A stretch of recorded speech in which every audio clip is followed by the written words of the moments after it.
இன்றைய முக்கிய செய்திகள். முன்னாள் அதிபர் மீது விசாரணை நடப்பதால் 50% வரி விதித்த ட்ரம்ப். இறையாண்மை மீதான தாக்குதல் என பிரேசில் அதிபர் கண்டனம். பீகார் சிறப்பு தீவிர திருத்தத்திற்கு ஆதாரையும் ஆவணமாக ஏற்க வேண்டும். தேர்தல் ஆணையத்திற்கு உச்சநீதிமன்றம் அறிவுறுத்தல். அதிமுகவை மீட்க முடியாதவர் தமிழ்நாட்டை மீட்பதாக கூறுவதா?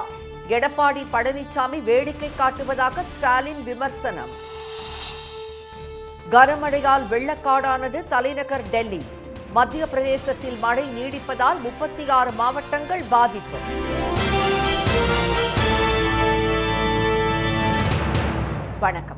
வணக்கம்.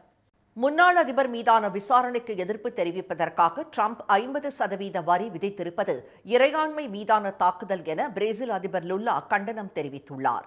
பிரிக்ஸ் நாடுகளின் 17வது உச்சி மாநாடு பிரேசில் நாட்டில் அண்மையில் நடைபெற்றது. அப்போது டாலருக்கு போட்டியாக தனி கரன்சியை உருவாக்குவது உள்ளிட்ட நடவடிக்கைகளை மேற்கொண்டால் இந்தியா உள்ளிட்ட பிரிக்ஸ் நாடுகளுக்கு கூடுதலாக 10% வரி விதிக்கப்படும் என்று ட்ரம்ப் அறிவித்தார். இந்நிலையில் பிரேசில் நாட்டின் அரசியலிலும் ட்ரம்ப் தலையிட்டுள்ளார். அந்நாட்டில் 2022ஆம் ஆண்டு நடைபெற்ற தேர்தலில் அப்போதைய அதிபர் ஜெயிர் பொல்சனாரோ தோல்வியடைந்தார். வெற்றி பெற்ற லூயி இனாசியோ லுலா டிசில்வா பதவிக்கு வருவதை தடுக்க ராணுவ புரட்சி நடத்த திட்டமிட்டதாக அவர் மீது வழக்கு தொடரப்பட்டுள்ளது. இதற்காக நீதிமன்ற விசாரணைக்கு பொல்சனாரோ வந்து கொண்டிருக்கிறார். இது தொடர்பாக தற்போதைய அதிபர் லுலாவிற்கு கடிதம் எழுதியிருக்கும் ட்ரம்ப், அமெரிக்காவால் மதிக்கப்பட்ட தலைவரான பொல்சனாரோவை விசாரிப்பது சர்வதேச அளவிலான அவமதிப்பு என்று தெரிவித்துள்ளார். இந்த சூனியக்காரத்தனமான விசாரணை உடனே நிறுத்தப்பட வேண்டும் என்றும் அவர் வலியுறுத்தியுள்ளார். இது தொடர்பாக பிரேசில் அரசு அமெரிக்க தூதரை வரவழைத்து கண்டனம் தெரிவித்ததை தொடர்ந்து அமெரிக்காவிற்கு அதிக அளவில் எஃகு ஏற்றுமதி செய்யும் பிரேசிலுக்கு 50% இறக்குமதி வரி விதித்து ட்ரம்ப் உத்தரவிட்டுள்ளார். பிரேசில் நாட்டின் இறையாண்மைக்கும் நீதித்துறை சுதந்திரத்திற்கும் எதிரான நடவடிக்கை இது என்று லுல்லா கண்டனம் தெரிவித்துள்ளார். பிரேசிலுக்கு யாரும் பாடம் கற்றுத்தர வேண்டியதில்லை என்றும் நாட்டின் ஜனநாயக அமைப்புகளில் அந்நிய தலையீட்டை சமரசம் செய்து கொள்ள மாட்டோம் என்றும் அவர் கூறியுள்ளார். 2020ஆம் ஆண்டு நவம்பரில் நடைபெற்ற அதிபர் தேர்தலில் ட்ரம்ப் தோல்வியடைந்ததை தொடர்ந்து அவரது ஆதரவாளர்கள் 2021ஆம் ஆண்டு ஜனவரி 6ஆம் தேதி அமெரிக்க காங்கிரஸ் அவை கூடும் கேபிட்டல் கட்டிடத்தில் புகுந்து தாக்குதல் நடத்தினர். மீண்டும் அதிபரான ட்ரம்ப் அவர்களுக்கு பொது மன்னிப்பு வழங்கினார். அதேபோல 2023இல் பிரேசில் அதிபர் தேர்தலில் பொல்சனாரோ தோற்றதும் அவரது ஆதரவாளர்கள் அரசு கட்டிடங்களை தாக்கினர். அது மட்டுமின்றி இருவரின் குடும்பங்களும் நட்புறவு கொண்டுள்ளன என்பதும் குறிப்பிடத்தக்கது. பீகார் வாக்காளர் பட்டியல் சிறப்பு தீவிர திருத்தத்துக்கு ஆதார், வாக்காளர் அடையாள அட்டை, ரேஷன் கார்டு ஆகியவற்றையும் ஆவணங்களாக சேர்க்க வேண்டும் என தேர்தல் ஆணையத்திற்கு உச்சநீதிமன்றம் அறிவுறுத்தியுள்ளது. அம்மாநில வாக்காளர் பட்டியல் திருத்தத்துக்கான சிறப்பு தீவிர மறுபரிசீலனை திட்டத்தை எதிர்த்து உச்சநீதிமன்றத்தில் தாக்கல் செய்யப்பட்ட மனுக்கள் நீதிபதிகள் திரு சுதான்ஷு துலியா, திரு ஜாய் மால்யா பக்ஷி ஆகியோர் முன்பு இன்று மீண்டும் விசாரணைக்கு வந்தன. அப்போது வாதிட்ட மனுதாரர்கள் தரப்பு வழக்கறிஞர் திரு கோபால் சங்கர் நாராயணன், தேர்தலுக்கு சில மாதங்களே உள்ள நிலையில் அவசரமாக தேர்தல் ஆணையம் இதை செய்ய வேண்டிய அவசியம் என்ன என கேள்வி எழுப்பினார். 2003ஆம் ஆண்டு நடைபெற்ற வாக்காளர் மறுபரிசீலனைக்கு பின்பு 10 தேர்தல்கள் நடந்திருப்பதை சுட்டிக்காட்டிய அவர், இவ்வளவு நாள் செய்யாமல் இப்போது ஏன் தேர்தல் ஆணையம் நடவடிக்கை மேற்கொள்கிறது என வினவினார். திரைத்துறை, சினிமா துறை, விளையாட்டுத் துறையில் இருப்பவர்களுக்கு சிறப்பு திட்டத்தில் விலக்கு அளிக்கப்பட்டிருப்பது தன்னிச்சையானது மற்றும் பாரபட்சமானது என திரு கோபால் சங்கர் சுட்டிக்காட்டினார். 20 ஆண்டுகளாக வைத்துள்ள வாக்காளர் அட்டை, ஆதார் அட்டை ஆகியவற்றை தேர்தல் ஆணையம் ஏற்க மறுப்பது ஏன் என்று வினவிய அவர், ஆண்டுதோறும் வாக்காளர் பட்டியல் திருத்தம் நடைபெறும் நிலையில் தற்போது முழுமையாக மறு ஆய்வு செய்ய வேண்டிய அவசியம் இல்லை என்று வாதிட்டார். மனுதாரர் தரப்பில் வாதிட்ட வழக்கறிஞர் திரு கபில் சிபல், ஒருவர் இந்திய குடிமகனா இல்லையா என்பது குறித்து முடிவெடுக்கும் அதிகாரம் மத்திய அரசின் அதிகார வரம்பின் கீழ் உள்ளதாகவும் அதனை தேர்தல் ஆணையம் செய்ய முடியாது என்றும் கூறினார். குடிமகன் என்பதற்கான முக்கிய அடையாள அட்டைகளை தேர்தல் ஆணையம் தன்னிச்சையாக நிராகரித்திருப்பது அதிகார வரம்புகளை மீறிய செயல் என்று அவர் சுட்டிக்காட்டினார். அப்போது குறுக்கிட்ட நீதிபதிகள், குடியுரிமை விவகாரத்தில் உள்துறை அமைச்சகம்தான் முடிவு செய்ய முடியும் என்றனர். ஆதார் அட்டையை ஏற்க முடியாது என்றால் குறுகிய காலத்தில் சிறப்பு தீவிர மறுபரிசீலனை திட்டத்தை நடத்துவது ஏன் என அவர்கள் கேள்வி எழுப்பினர். அப்போது வாதிட்ட தேர்தல் ஆணைய தரப்பு வழக்கறிஞர் திரு ராகேஷ் திவேதி, ஒருவர் வாக்குரிமை பெற இந்திய குடிமகனாக இருக்க வேண்டும் என்றுதான் மக்கள் பிரதிநிதித்துவ சட்டம் தெரிவிப்பதாக கூறினார். இந்த சிறப்பு சீர்திருத்த நடைமுறையை நாடு முழுவதும் செயல்படுத்த உள்ளதாகவும் அவர் தெரிவித்தார். அப்போது குறுக்கிட்ட நீதிபதிகள், பீகாரில் நவம்பர் மாதம் தேர்தல் நடைபெற உள்ள நிலையில் தற்போது இந்த தீவிர சரிபார்ப்பினை செய்ய வேண்டிய அவசியம் என்ன என்றும், பீகார் தேர்தல் விவகாரத்தில் ஏன் குடியுரிமை பிரச்சனையை கொண்டு வருகிறீர்கள் என்றும் சரமாரி கேள்வி எழுப்பினர். சிறப்பு தீவிர திருத்தம் நடத்தும் அதிகாரத்தை தேர்தல் ஆணையத்திற்கு மக்கள் பிரதிநிதித்துவ சட்டத்தின் எந்த பிரிவு வழங்குகிறது என்றும் நீதிபதிகள் கேள்வி எழுப்பினர். தேர்தல் ஆணையம் கேட்கும் 11 ஆவணங்களை தம்மால் கூட தர இயலாது என நீதிபதி திரு சுதான்ஷு துலியா கூறினார். அனைத்து தரப்பு வாதங்களையும் கேட்ட நீதிபதிகள், ஆதார், வாக்காளர் அடையாள அட்டை, ரேஷன் அட்டை ஆகியவற்றை ஆவணங்களாக சேர்க்குமாறு அறிவுறுத்தினர். இதுகுறித்து தேர்தல் ஆணையமே முடிவெடுக்கலாம் என்றும், இந்த 3ஐயும் ஆவணங்களாக சேர்க்காவிட்டால் அதற்கான காரணத்தை தெரிவிக்க வேண்டும் என்றும் நீதிபதிகள் உத்தரவிட்டனர். இந்த வழக்கில் இடைக்கால உத்தரவு பிறப்பிக்க மறுத்த நீதிபதிகள் விசாரணையை வரும் 28ஆம் தேதிக்கு ஒத்திவைத்தனர். அதிமுகவை மீட்க முடியாத எடப்பாடி திரு பழனிசாமி தமிழ்நாட்டை மீட்போம் என்று கூறுவது வேடிக்கை என்று திரு மு.க. ஸ்டாலின் விமர்சனம் செய்துள்ளார். திருவாரூர் மாவட்டத்திற்கு 2 நாள் சுற்றுப்பயணமாக நேற்று சென்ற அவர் திருவாரூரில் இன்று நடந்த நலத்திட்ட உதவிகள் வழங்கும் விழாவில் பங்கேற்றார். 846 கோடி ரூபாய் மதிப்பிலான 1234 முடிவுற்ற பணிகளை தொடங்கி வைத்து 2423 புதிய திட்டப் பணிகளுக்கு அடிக்கல் நாட்டிய முதலமைச்சர் 67,181 பயனாளிகளுக்கு நலத்திட்ட உதவிகளையும் வழங்கினார். பின்னர் பேசிய திரு ஸ்டாலின், பல்வேறு நிதி நெருக்கடிகளுக்கு மத்தியில் இடையூறாக இருக்கும் மத்திய அரசை சமாளித்து மகளிர் விடியல் பயணம், கலைஞர் உரிமை தொகை, வீடு தேடி மருத்துவம், காலை உணவு திட்டம் என பல்வேறு நலத்திட்டங்களை செயல்படுத்தி வருவதாக கூறினார். இதை தாங்கிக் கொள்ள முடியாத எதிர்க்கட்சித் தலைவர் திரு பழனிசாமி தமிழ்நாட்டை மீட்போம் என்று பயணத்தை தொடங்கியுள்ளதாக அவர் தெரிவித்தார். தமிழ்நாடு என்று சொல்லக்கூடாது என்று சொல்கிற கூட்டத்தில் அதிமுகவை திரு பழனிசாமி சேர்த்து விட்டதாகவும், ஆட்சியில் அமர்த்தியவருக்கே துரோகம் செய்தவர் அவர் என்றும் முதலமைச்சர் விமர்சித்தார். தமிழ்நாடுன்னு சொல்லக்கூடாதுன்னு சொல்லுகிற கூட்டத்துக்கிட்ட இப்போ அதிமுகவை சேர்த்துட்டாரு. அதிமுகவை மீட்க முடியாத இவர் தமிழகத்தை மீட்கப் போகிறாராம். திருவாளர் பழனிசாமி அவர்களே, உங்ககிட்ட இருந்து தமிழ்நாடு ஏற்கனவே மீட்கப்பட்டு விட்டது. கூவத்தூரில் ஏலம் எடுத்து கரப்ஷன் கலெக்ஷன் கமிஷன்னு தமிழ்நாட்டையே பார்க்காத அவலமான ஆட்சியை நடத்தினீங்க. கொஞ்சம் நஞ்சமல்ல, செஞ்ச குற்றங்கள்ல இருந்து காப்பாற்றிக்க பாஜக கிட்ட ஒட்டுமொத்தமாக தமிழ்நாட்டையும் தமிழர்களையும் அங்கே கொண்டு போய் அவருடைய உரிமைகளை அடகு வச்சிங்க. பாஜகவிற்கு டப்பிங் பேசிக் கொண்டிருந்த திரு பழனிசாமி தற்போது அவர்களின் சொந்த குரலில் பேசுவதாக திரு ஸ்டாலின் கூறினார். கோயில் நிதியில் கல்லூரி திறக்கக்கூடாது என பாஜக தலைவர்களே பேசாத நிலையில் அதை திரு பழனிசாமி பேசுவதாக அவர் சுட்டிக்காட்டினார். திருவாரூரில் 11 கோடி ரூபாய் செலவில் புதிய வணிக வளாகம் அமைக்கப்படும் என்றும், நன்னிலம் பகுதியில் 56 கோடி ரூபாயில் மாதிரி பள்ளி மற்றும் மன்னார்குடியில் 18 கோடி ரூபாய் செலவில் அரசு மகளிர் கல்லூரி தொடங்கப்படும் என்றும் முதலமைச்சர் அறிவித்தார். திருவாரூர் மாவட்டத்தில் அனைத்து ஆறுகள், வாய்க்கால்கள், வடிகால்களின் மதகுகள் மற்றும் நீர் ரெகுலேட்டர்கள் 43 கோடி ரூபாய் செலவில் புனரமைக்கப்படும். பூந்தோட்டம் மக்களின் கோரிக்கையான புறவழிச்சாலை அமைக்க விரிவான திட்ட அறிக்கை தயாரிக்கப்படும். நெல் ஜெயராமனுக்கு திருத்துறைப்பூண்டியில் நினைவுச் சிலை அமைக்கப்படும் என்றும் திரு ஸ்டாலின் தெரிவித்தார். இதனிடையே அவர் வெளியிட்டுள்ள எக்ஸ் பதிவில் 50 லட்சம் உறுப்பினர்களை கடந்து ஓரணியில் தமிழ்நாடு மாபெரும் வெற்றியை நோக்கி பயணிப்பதாகவும், இன்று காலை திருவாரூரில் கலைஞர் வாழ்ந்த சந்நிதி தெருவில் தாமும் உறுப்பினர் சேர்க்கையில் ஈடுபட்டதாகவும் தெரிவித்துள்ளார். தமிழகம் முழுவதும் எழுச்சியுடன் நடைபெற்று வரும் இந்த செயலில் 54,310 புதிய உறுப்பினர்களையும் 30,975 குடும்பங்களையும் கட்சியில் இணைத்துள்ளதாக திரு ஸ்டாலின் கூறியுள்ளார்.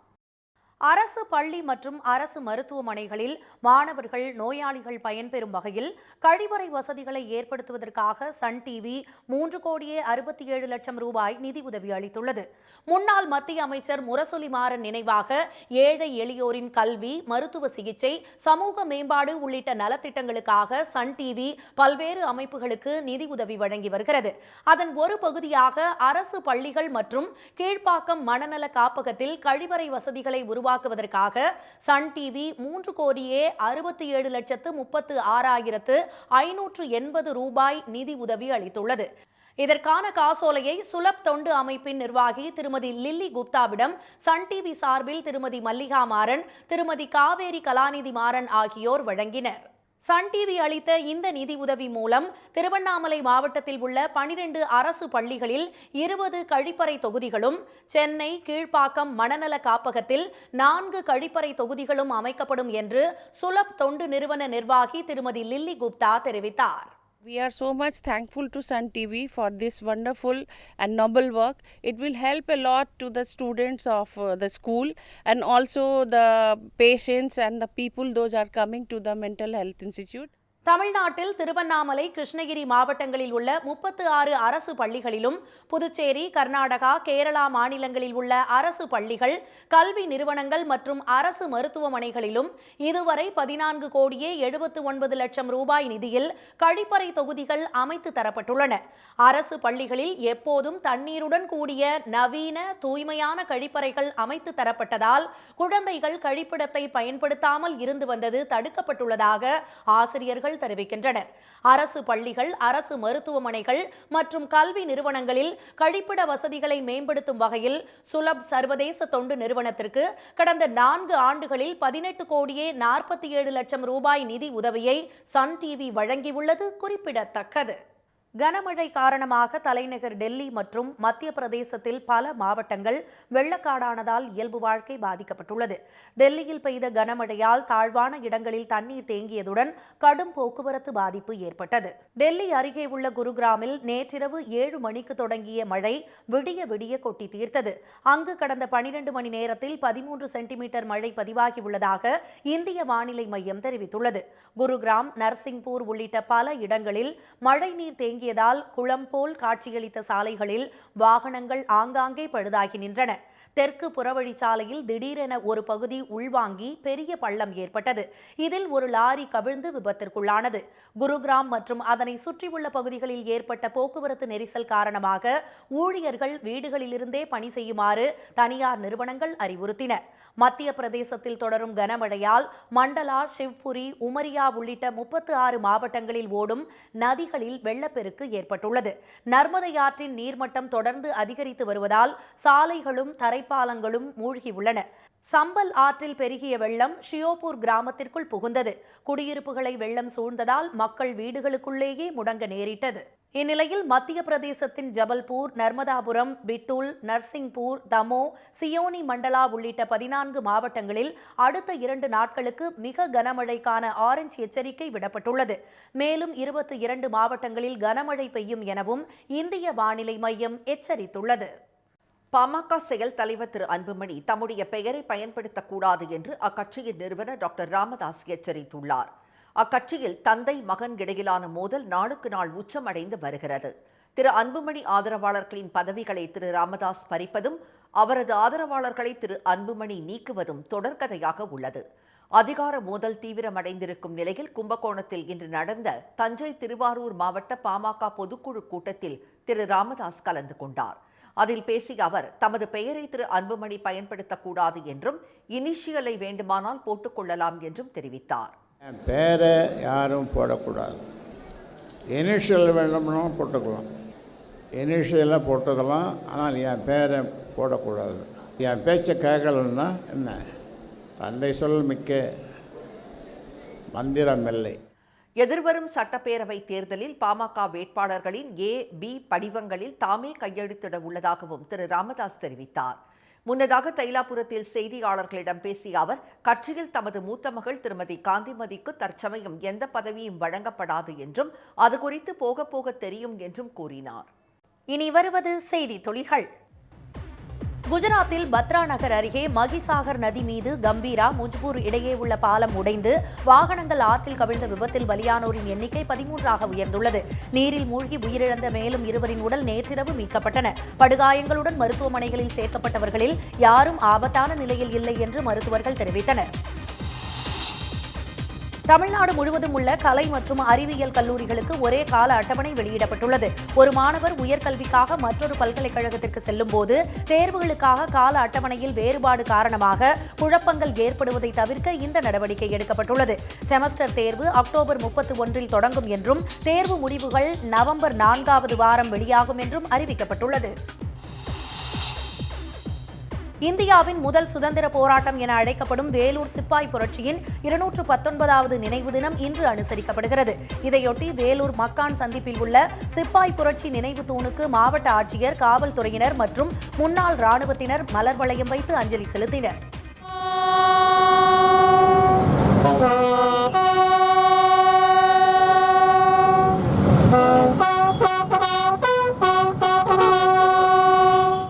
ஆங்கிலேயர்களின் அடக்குமுறைக்கு எதிராக நடந்த சிப்பாய் புரட்சியில் 800க்கும் மேற்பட்ட இந்திய வீரர்கள் வீரமரணமடைந்தனர். ஓசூர் அடுத்த தளி அருகே 2 மாதங்களுக்கு முன்பு நாய்க்கடிக்கு ஆளான 21 வயது MBA பட்டதாரி உயிரிழந்தார். தின்னூரை சேர்ந்த எட்வின் என்ற அவர் தன்னை நாய் கடித்ததை யாருக்கும் தெரிவிக்காமல் இருந்ததாக கூறப்படுகிறது. இந்நிலையில் உடல்நலம் பாதிக்கப்பட்டு 2 தினங்களுக்கு முன்பு தளி அரசு மருத்துவமனையில் எட்வின் சிகிச்சை பெற்றுள்ளார். இன்று அதிகாலை ஓசூர் அரசு மருத்துவமனைக்கு அழைத்து வரப்பட்ட அவர் சிகிச்சை பலனின்றி உயிரிழந்தார். எட்வினை நம்பித்தான் அவரது குடும்பம் இருந்ததாக தெரிவித்த உறவினர்கள் நாய்கள் தொல்லையை கட்டுப்படுத்த வேண்டும் என்று கோரினர். நிறைய நாய்ங்களாம் இறந்துட்டு இருக்கு. தானாவே ராபிட்டா என்ன நோயின்னு தெரியல. கொஞ்சம் அவேர்னஸ் எடுத்து மற்ற வில்லேஜஸ்க்கும் இது மாதிரி ஆகாத மாதிரியும் ஃபேமிலிக்கு ஏதாவது உதவி செஞ்சால் நல்லா இருக்கும் சார். ஏன்னா எந்த சப்போர்ட்டும் இல்லை. ஒரே பையன் ஒரு பொண்ணு. ஏன்னா வீட்டை காப்பாற்ற வேண்டியது அந்த பையன்தான். பெரம்பலூர் அருகே குன்னம் கிராமத்தில் போக்குவரத்திற்கு இடையூறான ஆக்கிரமிப்புகளை அகற்றும் நெடுஞ்சாலைத்துறையின் நடவடிக்கைக்கு எதிர்ப்பு தெரிவித்து வணிகர்கள் இன்று ஒருநாள் கடையடைப்பு போராட்டத்தில் ஈடுபட்டுள்ளனர். போராட்டம் காரணமாக குன்னம் பேருந்து நிலையம் வெறிச்சோடி காணப்படுகிறது.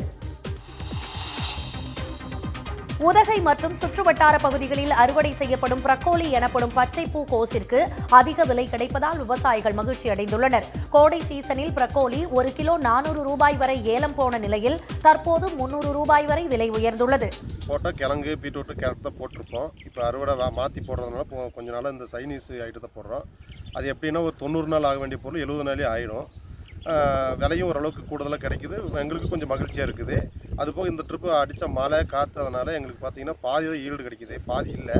இருந்தாலும் பாதி விலையிலையும் ரேட் இருக்கிறதுனால எங்களுக்கு விவசாயிகளுக்கு ஒரு மகிழ்ச்சியாக இருக்குது. தொடர் மழையால் மகசூல் சற்று பாதிக்கப்பட்ட போதிலும் நல்ல விலை கிடைப்பதால் இழப்பு தவிர்க்கப்பட்டுள்ளதாக விவசாயிகள் கூறினர். இன்றைய வர்த்தக முடிவில் மும்பை பங்குச்சந்தை குறியீட்டு எண் சென்செக்ஸ் 346 புள்ளிகள் சரிந்து 83,190 புள்ளிகளாக இருந்தது. தேசிய பங்குச்சந்தை குறியீட்டு எண் நிஃப்டி 121 புள்ளிகள் குறைந்து 25,355 புள்ளிகளாக நிறைவு பெற்றது.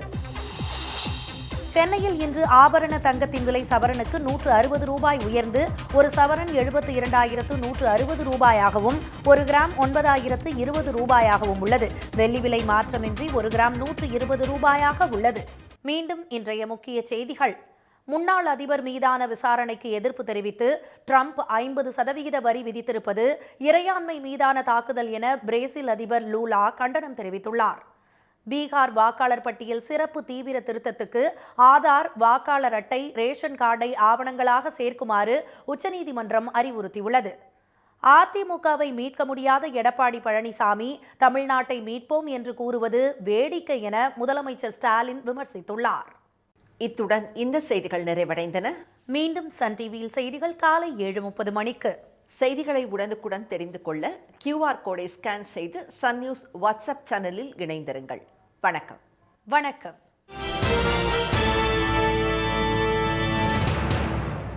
உடனுக்குடன் செய்திகளை தெரிந்து கொள்ள சன் நியூஸ் பெல் ஐகானை கிளிக் பண்ணுங்க.